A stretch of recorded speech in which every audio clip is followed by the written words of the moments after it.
it's Mommy Kath once again of Kiddie Momma. For this vlog, we will be answering frequently asked questions for this product.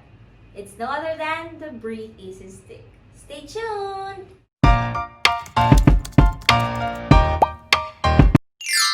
It's Vermont's finally, which means shorter days, longer nights, the air is getting colder, but ubo and sipon is just around the corner. But don't worry, mamas, Breathe Easy Sticks is here to the rescue.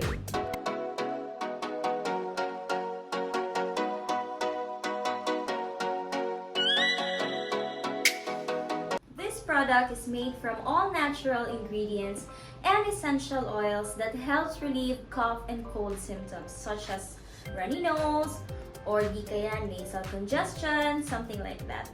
So, let's answer these 5 frequently asked questions. Let's start. Hello, Mommy. What age po ang pwedeng gumamit ng Breathe Easy Sticks? Thank you!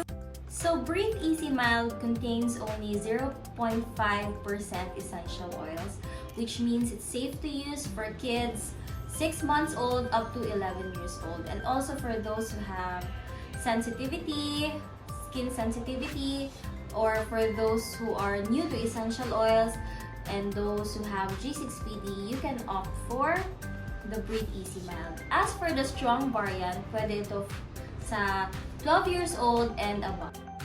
Hi Kiddie Momma! Since I'm a new user and distributor of your products, I'm so excited and happy to share with other mommies. And of course nga naman, pag nanay ka, lahat ng bagay kinikiratis natin before we introduce something sa ating family, especially na sa ating kids. At ito nga, pag nagka-climate change, umaaraw, umuulan, ang very common natin problem is cold and cough. And I found your Breathe Easy Mild for kids and Breathe Easy Strong for adult. My questions are, is there any contraindications or any circumstances na hindi natin pwedeng gamitin si them and best? Second, is there any proper technique para mas maging effective siya? That's all, Mommy. Thank you. Yes, Mommy, there is. Kasi one of the essential oils used for the strong variant, may 1,8 sinyl chemical component siya. It's convulsant. Hindi siya pwede for those who have epilepsy and for those na merong asthma.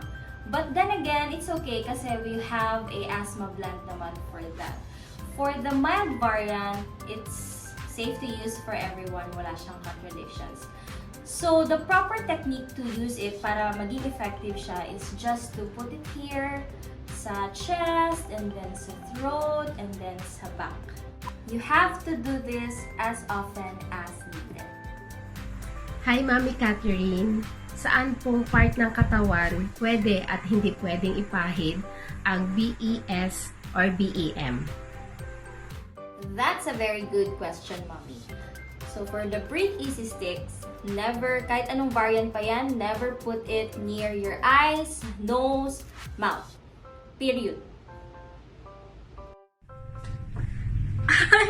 Hello, Mommy Kat! Tanong ko lang, ano po bang difference ng Breathe Easy Mild at saka ng Breathe Easy Strong? Thank you so much! So, si Breathe Easy Mild, it only contains 0.5% of essential oils, while Breathe Easy Strong contains 1% essential oils.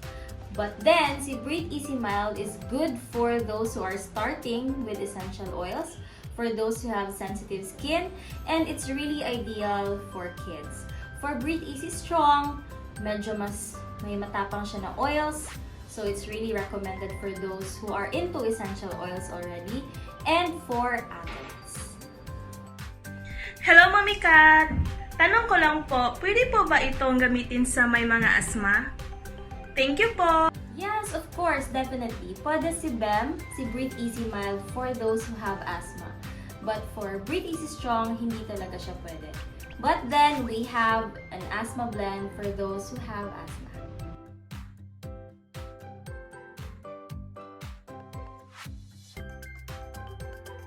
So if you're into all-natural healing alternatives, and if you're a mom, this product is really for you.